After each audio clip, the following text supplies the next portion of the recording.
Hey everyone, I recently did a whole video where I said I'd bought a second Unikitty set and I was going to start building a roller coaster. I have started doing that and I've learned a few things along the way already. So I probably shouldn't have started playing with roller coasters because I'm already addicted to it. I also wish there were a few more parts in the roller coaster lineup, which I'm sure LEGO will change. Just after I buy the big roller coaster, they'll release a new one which is even better and has, anyway. You know how it goes. So I've been playing with the roller coaster, and you know, one of the biggest problems with any roller coaster is actually getting gravity on your side and getting enough momentum into it to actually make it work. And this is something I've wrestled with. Now, Brixtonville did a recent one where he motorized the pirate roller coaster, which is linked up in the corner here.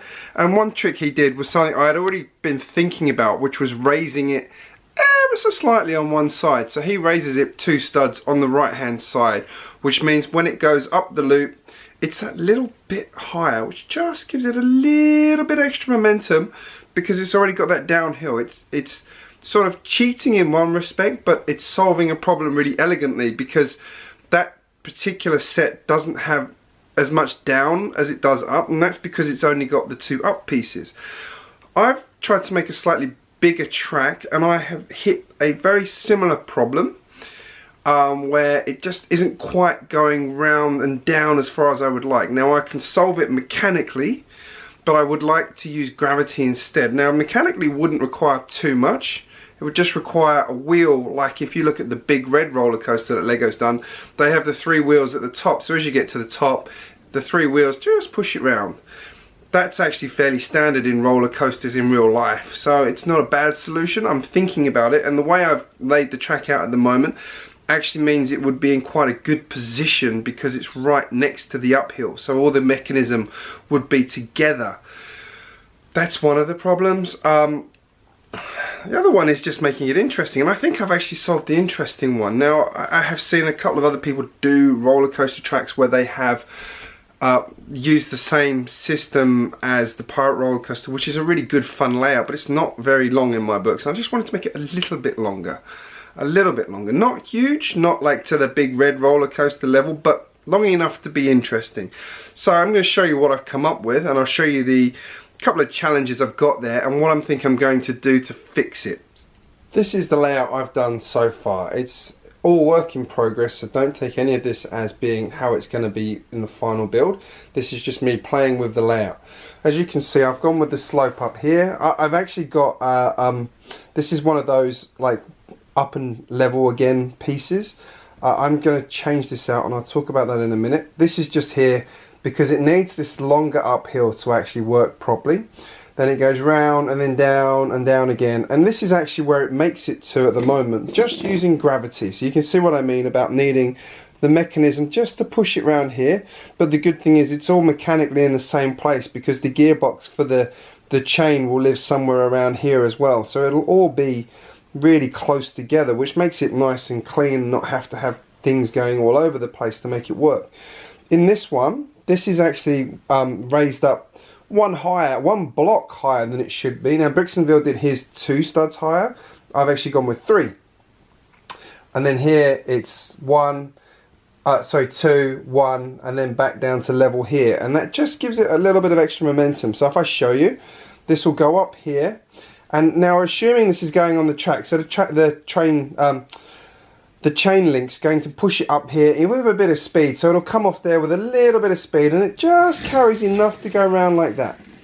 So you can see what I mean about trying to make gravity work for me in this. Now it gets to there, which is not ideal. So it works pretty well though. I'm pretty happy with that. That doesn't just gets around there. It's not massive, but it's enough. It's what it needed. And this is a play set for my girls I'm building out, so there it goes. That's how far it gets to. I think that's really good, and I love how smooth it is. I think this track system LEGO's introduced is absolutely fantastic. I really wish I'd had, actually no, I don't wish I'd had this as a kid because I would never have been bought it by my parents. Sorry Mum and Dad, you know it's true though. So yeah, what I'm going to do I think is order an uphill piece here. So what that would do is actually mean that this becomes 2 of these higher, it means it would have a red piece in here, unfortunately, because they don't do it in purple, sadly. I'll also replace all this with purple track. I just didn't have enough at the time. I thought I'd ordered enough, but I wanted to do this extra loop. And I'll talk a bit more about why I've made it a bit bigger like this in a second. And also these columns aren't staying like this. This is all just me playing with it at the moment. So what I'm going to do is put a red razor in here, which will make the track actually this much higher. I'm going to keep this as it is with the slope here.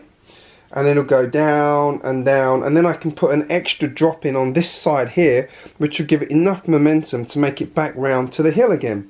That's the theory. So that's all it needs. As I said, I want gravity working on my side, and as you can see, by doing that extra hill there, it actually almost gets there now.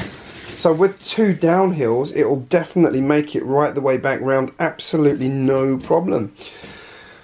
I think doing it this way is a nice layout as well, because what I can do is introduce some rides in the middle hill, just dropping some popcorn there. So, for example, the carousel can quite happily live in here without too much of a problem.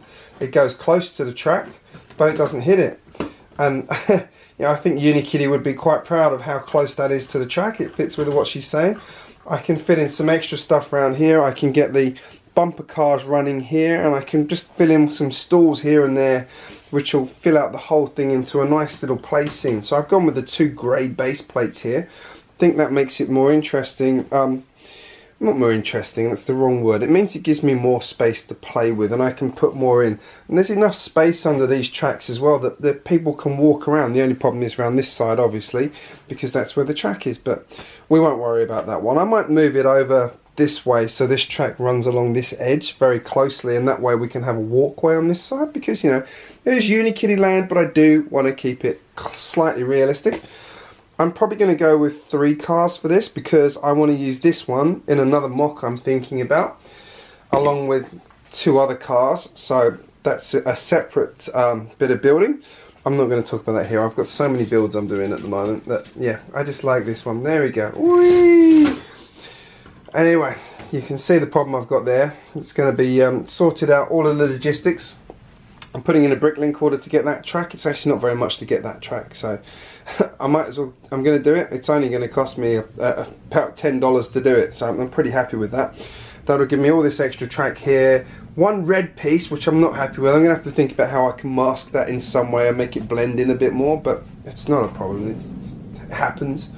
But otherwise, I think it's a bit of fun. I think my kids will absolutely love it when they see it. I haven't shown them yet. I wanted to build it out a bit more, but I might show them tomorrow and let them have a play. They'll be happy as. So this is, as I say, my first prototype. I'm going to build this out and build out these columns a bit more, make them like nice like that, for example.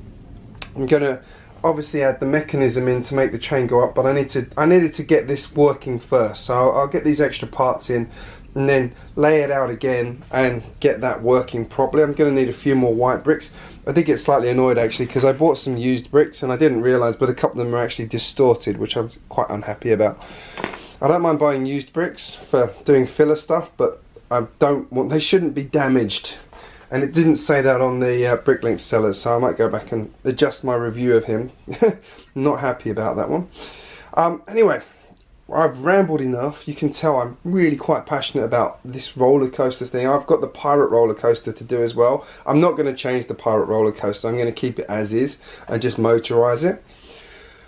Let me know in the comments what you think about this problem. Do you think this is a nice layout? Do you think I'm actually using a bit too much space by doing this? I personally don't think I am. I think it's really good, but it's not quite as big as the red roller coaster. It's, you know, it's probably about half the track of the red roller coaster, but I think it's interesting and just makes it a lot of fun. And especially when I've got 2 of these downhills in here, it'll make it go a bit faster, and I think that'll make it even more interesting. And once it's motorized and going and I start to fill in with the rides, I think it'll look really good. I'll probably have to do a little bit of landscaping to make the rides work, which is how a normal theme park would work. I mean, in an ideal world, you'd raise the whole thing up and put it on pylons and like terrain and things like that. It gets very expensive when you start doing that. Given this is for my kids and they're probably going to break it quite quickly, I'm trying to minimize too much of that kind of thing, because I need to be able to fix it quickly because they are still quite young. But hopefully with this one, might be the exception. They'll treasure this because I've made it specially for them. Anyway, like I said, let me know in the comments what you think. I'm going to stop rambling now and get on with building my next project.